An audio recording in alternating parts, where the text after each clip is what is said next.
Rencana pelebaran ruas Jalan Jenderal Sudirman di Dusun Prabu Muli, Kecamatan Prabu Muli Barat, menjadi 2 jalur sampai sekarang belum ada kejelasan.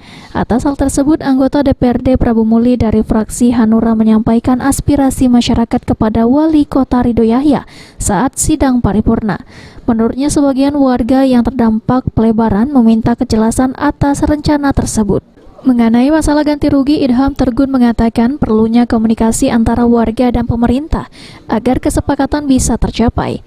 Sebelumnya nilai ganti rugi lahan di kisaran 10 juta, 8 juta, dan 5 juta rupiah. Sampai sekarang kan mereka bertanya-tanya, itu bisa ditindaklanjuti tidak? Nah, bagi mereka yang sudah siap kerja ganti rugi mau pindah kan?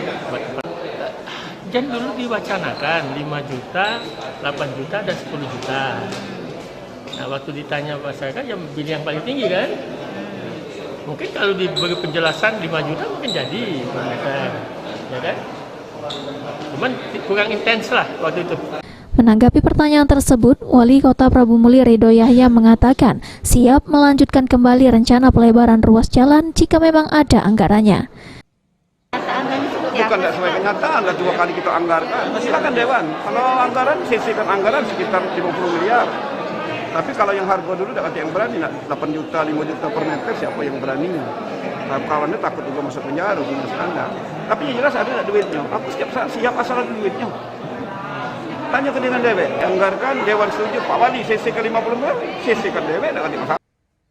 Beni Firdaus, PAL TV.